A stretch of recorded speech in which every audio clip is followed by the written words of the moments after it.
मौलाना अशरफ अली थानवी साहब ने एक वाक़या लिखा है कि एक शख्स मेरे पास आया और कहने लगा कि मैं जब तिलावत करूं तो राइना का लफ्ज़ पढ़ लिया करो या छोड़ दिया करो। मैंने कहा क्यों? कहते अल्लाह फरमाते हैं या अय्युहल्लज़ीना आमनू ला तक़ूलू राइना, ए ईमान वालो राइना मत कहो। तो मैंने कहा कि राइना तो मत छोड़ो, जो तर्जमा आप मुताला कर रहे हैं ना वो छोड़ दो, किसी आलिम से पढ़ो। इसलिए उलमा पर यह लाजिम है कि वो आवाम को कुरान का तर्जमा पढ़ाए। अल्लाह का पैगाम ये है। अब जो मस्जिदों में कुरान के दरस होते हैं ना, उसकी दो किस्में हैं। एक वो दरस होता है कि एक आलिम ऐलान करता है कुरान का दरस होगा, हफ्ते में एक दिन या 2 दिन वो दरस देता है, लेकिन एक आयत पढ़कर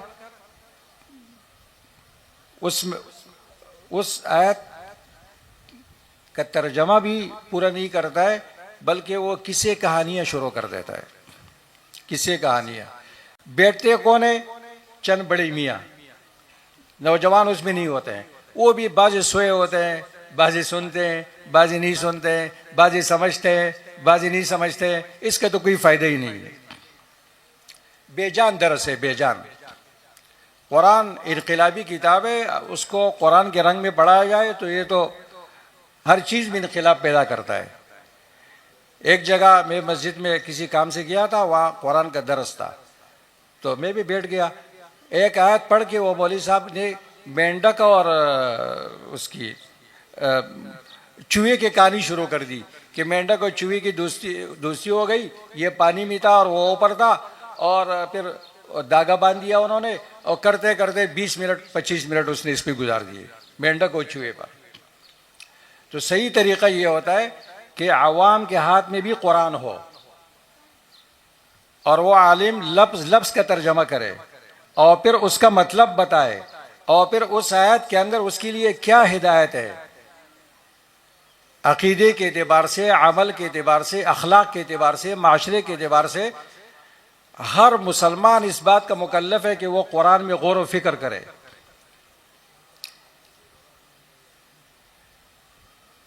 अल्लाह तबारक व तआला ने कुरान करीम की नाजिल करने का एक बहुत बड़ा मकसद बयान किया है, तदब्बर, गौर व फिक्र। गौर व फिक्र कौन करेगा भाई? जब उसको तर्जमा समझ में आएगा। तर्जमा समझ में नहीं आएगा तो गौर व फिक्र कर सकता है? अच्छा, इंग्लिश में एक इबारत लिखी हुई है, एक शख्स को आप कहते हैं, वो अंग्रेजी नहीं जानते, आप उसको कहते हैं इसमें गौर व फिक्र करो। वो कहेगा यार मुझे तो समझ में नहीं आते, मैं कैसे गौर व फिक्र करूँगा? इंसान हैवान मुतफक्किर है, ये सोचता है। देखो ना, आपको किसी की बात समझ में आती है तो फिर आप कहते हैं आपकी बात का ये मतलब हो सकता है, आपकी बात का ये भी मतलब हो सकता है, इसके बाद में तंज है, इसके बाद में मजाक है, इसके बाद में हौसला अफजाई है। ये आप कर सकते हैं या नहीं? इस तरह अल्लाह की बात भी आपको समझ में आएगी ना, तो आप भी उससे बहुत कुछ निकाल सकेंगे। अल्लाह तबारक व तआला फरमाते सूरत स्वाद आयत नंबर 29 में, 23वें पारे में अल्लाह फरमाते किताबुन अंज़लनाहु इलैका मुबारक। ये कुरान करीम अजीम किताब है, हमने इसको नाजिल किया है आपकी तरफ पैगम्बर। यह अजीम किताब है, तनवीन ताजीम के लिए मुब्तदा महजूब है, हाज़ा किताबुन अजीमुन कमाल फी नफ्सिही। हमने इसको नाजिल किया है, जितना मैं बड़ा हूं इतनी मेरी किताब बड़ी है। मुबारक, ये बरकत से भरी हुई किताब है, बरकत ही बरकत है, इसके साथ जो भी वाबस्ता होगा मुबारक बनेगा। या अल्लाह आपने नाजिल किस लिए किया? लियदब्बरू आयातिही, ताकि लोग इसके आयतों में गौर व फिक्र करें। वलियतज़क्कर उलुल अलबाब, और अक्लमंद लोग नसीहत हासिल करें। गौर व फिक्र करेंगे तो नसीहत हासिल होगी आप। अब ये तदब्बर की जो दावत है, ये अल्लाह ने हर तबके के इंसान को दिया है, सिर्फ मुसलमान को नहीं। ये तदब्बर का लफ्ज़ 4 मरतबा कुरान में आया है, 2 मक्की सूरतों में, 2 मदनी सूरतों में। सूरत निसा में आया है अफला तदब्बरून अल कुरान, वलो कान मिन इंदि गैरिल्लाहि लवजदू फीही इख्तिलाफन कसीरा। ये लोग कुरान में गौर व फिक्र नहीं करते। अगर ये गैरुल्लाह की तरफ से होता तो इसमें इख्तिलाफ होता, क्योंकि गैरुल्लाह की बातों में तो तजाद होता है। बचपन में कुछ कहते हैं, जवानी में कुछ कहते हैं, बुढ़ापे में कुछ कहता है। सियासी लीडर है, आज कुछ कहा कल कुछ कहा। जिसके कलाम में फ़र्क न हो, मासूम किताब वो कुरान है। फिर सूरह मोहम्मद में अल्लाह फरमाते हैं फला तदब्बरून अल कुरान अम अला कुलूबिन अक़फ़ालुहा। ये लोग कुरान में गौर व फिक्र नहीं करते, यानी कि दिलों पर ताले लगे हुए हैं। फिर सूरत अल मोमिनून में अल्लाह फरमाते हैं अफलम यदब्बरुल क़ौल। आगे क्या है? अफलम यदब्बरुल क़ौला अम, नहीं, अब हाफिजों के इम्तिहान है, बोलो भाई। अफलम यदब्बरुल क़ौल अम, कुरान याद नहीं है आप लोगों को, देखो ना। अफलम यदब्बरुल क़ौला अम जाम, क्या है? गलत है, गलत बोल रहे हैं हम। अल्लाहु अकबर। अम लम याति आबाअहुमुल अव्वलीन अम लम यारिफू रसूलहुम फहुम लहुम मुनकिरून। उसके बाद ये है, अब याद आ गया, 18 व 12 सूरत मोमिनून। अम लम यारिफू रसूलहुम फहुम लहुम मुनकिरून, इससे पहली वाली आयत अफलम यदब्बरुल क़ौल। तो देखो, 2 सूरतें मक्की है, 2 मदनी है।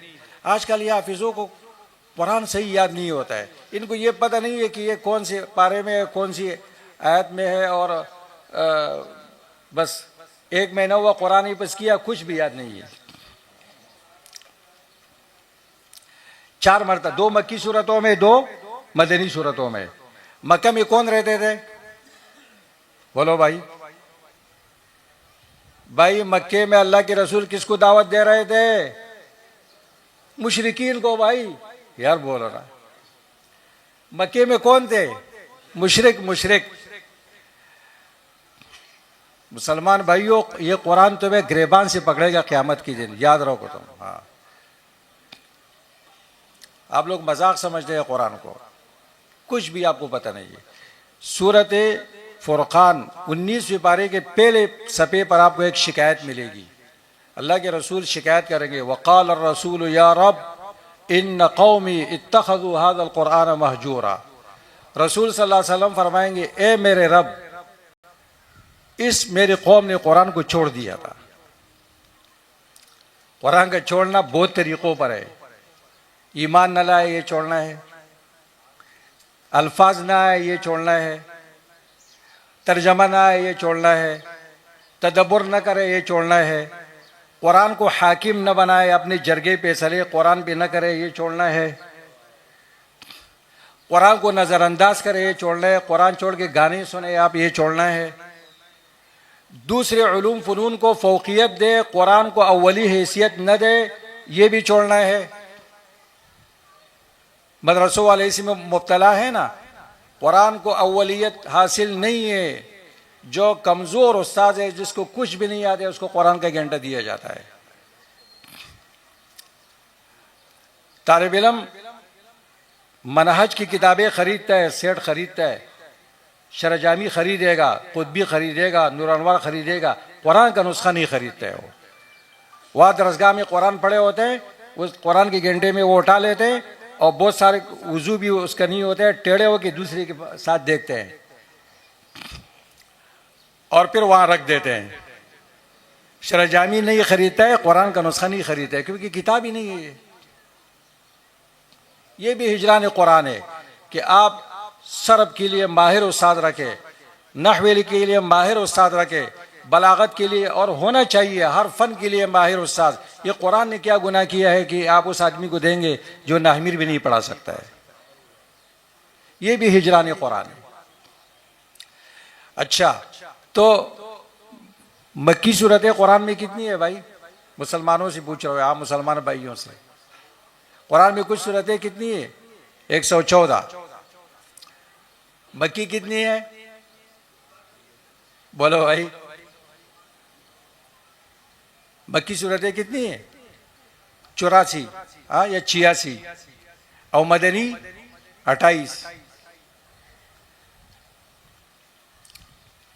या हमारे साहब मैं मुर्दों से मुखातब हूँ या क्या है? सुभान अल्लाह बोलो भाई। नहीं, सुभान अल्लाह नहीं बोला, मैं पंजाब का मुकर्री नहीं हूँ। मैं आपसे ये पूछ रहा हूँ मक्की सूरतें कितनी है? तालिब इल्म साथी बताओ ना भाई, आप लोग हाफिज कर रहे हो, आप बताया करो। अच्छा, कितनी सूरतें? 84। और हमारे पैगंबर की मक्की ज़िंदगी कितनी है? मक्की 13 साल। 13 साल 84 सूरतें नाजिल हुई। वह मुशरिकीन से मुकाबला था, शिरक पर रद्द था, तौहीद की दावत दी। तौहीद, रिसालत, बास बादल मौत।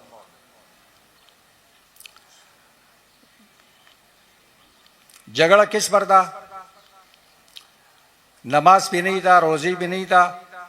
वो तो काबे की तामीर करते थे, गरीबों की मदद करते थे, और झूठ भी नहीं बोलते थे, बहुत सारी शराब भी नहीं पीते थे, मेहमान नवाज भी थे, और बड़े गैरतमंद भी थे। उसकी वजह से लड़कियों की भी जिंदा गौर करते थे, बहादुर भी थे, शायर भी थे, सब कुछ थे। इख्तिलाफ किस चीज़ पर था? सिर्फ ला इलाहा इल्लल्लाह पर। तो मुशरिक को दावत है कि कुरान में तदब्बुर करो। अच्छा, फिर मदीने में 2 मरतबा दावत है। मदीने में कौन थे? यहूद, नस्वारा, मुनाफिकीन और मुसलमान। तो कुरान तदब्बुर की दावत दे रहे हैं मुशरिक को भी, यहूदी को भी, नसरानी को भी, मुनाफिक को भी और मुसलमान को भी। फिर तदब्बुर अलग अलग होता है। उलमा का तदब्बुर है, मुज्तहिदीन का तदब्बुर है, और आवाम का तदब्बुर है। लेकिन कुरान इंसान के अंदर जो एक फितरी सलाहियत रखी गई है, अल्लाह ने उस दावत दी है, हर इंसान तदब्बुर करके कुरान से हिदायत हासिल कर सकता है। दलील क्या है? यूरोप में लोग मुसलमान होते हैं, नए मुसलमानों का पेज है, फेसबुक पर है, सफ़हतुल मुस्लिमीन अल जुदद। अक्सर ये कुरान का मुताला करके वो मुसलमान हो रहा है। अच्छा, यहाँ कुछ हजरात क्या कहते हैं? कहते हैं अवाम को, कहते तुम तर्जमा नहीं पढ़ो कुरान का, गुमराह हो जाओगे। क्या बोलते हैं? अवाम को मना करते हैं कुरान का तर्जमा नहीं पढ़ो, गुमराह हो जाओगे। वो अवाम तो गुमराह नहीं होगा, जो ये कहने वाला मौलवी साहब है ये खुद गुमराह हो जाए। अभी मैंने आपको बताया ना तर्जमा, अल्लाह की हुज्जत कैसे कायम होगी। अच्छा, यूरोप में काफिर मुसलमान होता है, यहां मुसलमान पर कुरान का कोई असर नहीं है। क्यों? कुरान में तो फर्क नहीं है ना। वजह यह है कि कुरान उस आदमी पर असर करता है जो खाली ज़हन हो, जो इस तलब हक उसका मकसद हो। शेखुल इस्लाम इब्न तैमिया रहमहुल्लाह फरमाते हैं, मन तदब्बर अल कुरान तालिबन लिल हक़ तबय्यन लहुल हक़। जो कुरान में तदब्बर करे तलब हक के लिए, हक उसके सामने ज़रूर वाज़ेह होकर रहता है। यहाँ लोग मसलक परस्त थे पहले से, वो अपने एक ज़हन लेके बैठा हुआ है कि जी मैं तो बरेलवी हूँ, सुन्नी हूँ, ठीक है ना। अब वो कुरान में तदब्बर करेगा तो उसको क्या नज़र आएगा? उसको नज़र आएगा कि जी कुरान में है अहदा आशरा कौकबा, 11 सितारे देखे थे यूसुफ अलैहिस्सलाम ने, तो 11वीं साबित हो गई। अब उसको कुरान में ये नज़र आएगा क्योंकि वो तालिब हक नहीं है। कहते बुकी से किसी ने पूछा 2 कितने? उसने कहा 4 रोटी। तो पूछने वाले ने कहा कि 4 तो समझ में आ रहे, रोटी कहाँ से आ गई? उसने कहा रोटी मेरा अपना मकसद है। तो पहले से उसके ज़हन में शिरक है, बिदत है, 11वीं है, 40 है, ईद मिलादुन्नबी है। तो ईद का लफ्ज़ कुरान में उसने देख लिया, ईद अव्वलिना व आखिरिना के देख ईद मिलादुन्नबी साबित हो गई। अब उसको ये नज़र आ रहा है। अब ये ज़हन लेके नहीं बैठा हुआ है कि कुरान मुझे जिस तरफ ले जाएगा मैं उस तरफ जाऊंगा। इसलिए कुरान का मुताला करते हैं कि कौन सा कुरान हमारे काम का है और कौन सा हमारे खिलाफ है। तौहीद, सारा कुरान तौहीद में है, वो उसको नज़र नहीं आ रहा है। 11 सितारे नज़र आ रहे हैं, उसको 11वीं नज़र आ रही है। इसलिए मसलक परस्त लोगों पर कुरान का असर नहीं होता है। जो पहले से यह करता है कि मैं फलां हूँ फलां हूँ फलां के साथ हूँ, बस कुरान करीम का कोई असर उस पर नहीं होगा। इसलिए मुशरिकीन में जो बड़े बूढ़े मुशरिकीन थे, कुरान ने उनका ये तर्ज नकल किया है कि वो हिदायत से क्यों महरूम रहे। वइज़ा क़ील लहुम इत्तबिऊ मा अंज़लल्लाह, जब उनसे कहा जाता था मा अंज़लल्लाह की ताबीदारी करो, कुरान की ताबीदारी करो, तो वो कहते थे बल नत्तबिउ मा वजदना अलैहि आबाअना, हम तो उसकी ताबीदारी करेंगे जो हमारे बाप दादी का दीन है। बाप दादे के दीन में इतने अंधे मुक़ल्लिद थे कि कुरान की हिदायत से महरूम रहे। इसलिए नौजवान सहाबान खाली ज़हन जो लोग थे, जिसके अंदर हक़ की इनावत थी, वो मुसलमान हो गए। कोई बड़े उम्र का आदमी नहीं मिलेगा सिवाय हज़रत अब्बास के रज़ी अल्लाह अन्हुमा, अबू सुफियान रज़ी अल्लाह अन्हुमा। अबू सुफियान रज़ी अल्लाह अन्हु और अब्बास रज़ी अल्लाह की दावत में मुसलमान हुए थे। बाकी सब जवान, सब हज़रत उमर 26 साल का, अबू बकर अल्लाह के रसूल से 2 साल छोटे, कोई 13 साल का, कोई 14 साल का, जिसके घर में इस्लाम की दावत चल रही थी। अरकम, दार अरकम, हरम में, वो सपा के पहाड़ी के पास, आप पूछ ले कोई आपको बता देगा जहां पर वो था। वो 14 साल के थे। तो इसलिए जो शख्स पहले से तय करता है कि मैं फलां हूं, मैं फलां हूं, फलां के साथ हूं, बस वो फलां के साथ होगा, कुरान का कोई असर नहीं होगा उसके ऊपर। ये वो कुरान है जो बड़े बड़े काफिर इसके सामने ढेर हो गए थे। आज मुसलमान पर इसका असर इसलिए नहीं हो रहा है कि इस मुसलमान ने पहले ये तय किया है कि मैं फलां हूं। मुसलमान की शान क्या होनी चाहिए? अना माल हक़ व दलील, मैं हक़ व दलील के साथ हूं। हक़ जिधर मुड़ेगा मैं उसके साथ मुड़ूंगा। मेरा बाप भी हक़ के खिलाफ करेगा, मैं उसको छोड़ दूंगा, हक़ की तरफ जाऊंगा। ये है। आज ये नहीं है। इसलिए हम खुद नहीं बदलते हैं, कुरान को तब्दील करने की कोशिश करते हैं।